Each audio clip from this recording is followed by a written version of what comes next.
Hi there. I am going to share to you a story which I hope will convince you that our God is really a wonderful God.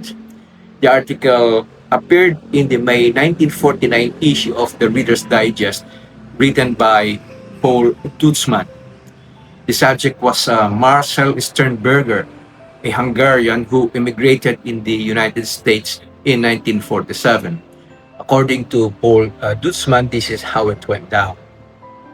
That on the morning of January 10, 1948, Marcel Sternberger boarded the 909 Long Island Railroad train as usual. En route, he suddenly decided to visit Laszlo Victor, a Hungarian friend who lived in Brooklyn and was ill. The car was crowded and there seemed to be no chance for a seat. But just as Marshall entered, a man sitting by the door suddenly jumped up to leave, and he slipped into the empty space. Now, being a photographer, he had this peculiar habit of analyzing people's faces, and he was struck by the features of the passenger on his left. His eyes seemed to have a hurt expression in them, and he was reading a Hungarian newspaper. He said to him in Hungarian that he hoped he won't mind if Marcel glanced at the newspapers as at the stranger's newspaper. The man seemed surprised to be addressed in his native Hungarian, but he politely gave him the paper and said he'll just read it later. During the half-hour ride, they had quite a conversation. He said his name was Bela Paskin, a law student when World War II started. He had been put into a German labor battalion and sent to the Ukraine. Later, he was captured by the Russians and put to work burying German dead. After the war, he covered hundreds of miles on foot until he reached his home in Debrecen, Hungary.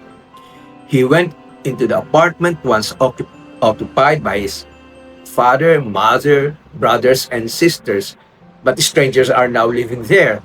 Then he went upstairs to the apartment that he and his wife once occupied. It was also occupied by strangers. None of them had ever heard of his family. As he was leaving, a boy called unto him. The child was the son of some old neighbors of his. He went to the boy's home where they told him his whole family are dead. They said the whole family and his wife were taken by the Nazis and taken to Auschwitz. Auschwitz, as we know, was one of the worst Nazi concentration camps. Paskin gave up all hope, and too heartsick to remain in Hungary, he immigrated to the United States in 1947. To Marcel, somehow his story seemed familiar. A young woman whom Sternberger recently met had also been from Debrecen, and she had been sent to Auschwitz. From there, she was transferred to a munitions factory. Her relatives had been killed in the gas chambers, and later he was brought by the Americans and was brought to the United States.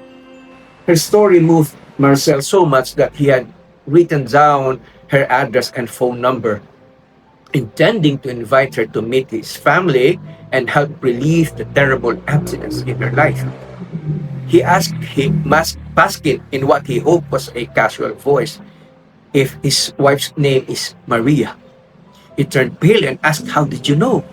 According to Marcel, he looked as if he were about to faint. And they got off the train and Marcel led him to a phone booth. According to Marcel, he stood there like a man in a trance while Marcel dialed Maria's number. When she answered, he asked her to describe her husband. She seemed surprised, but gave him a description. Then Marcel asked her where she lived in Debrecen, and she told him the address. Asking her to hold the line, he turned to Paskin and asked him if he lived in such and such a street. And he answered yes. Bella Pascal was white, sheet, and trembling. Marcel told Bella, "Something miraculous is about to happen to you. Take the phone and talk to your wife." He took the phone, listened a moment to his wife's voice, then suddenly cried, "This is Bella, this is Bella," and began to mumble hysterically.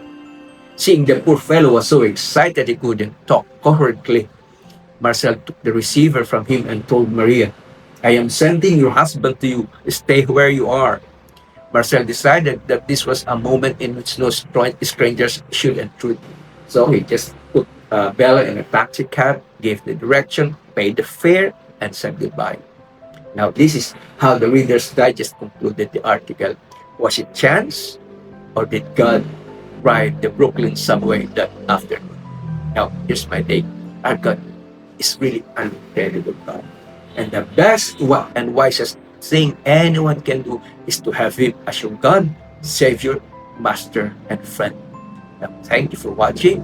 If this blessed you, kindly hit like, subscribe, and share it with someone who might need this reminder today.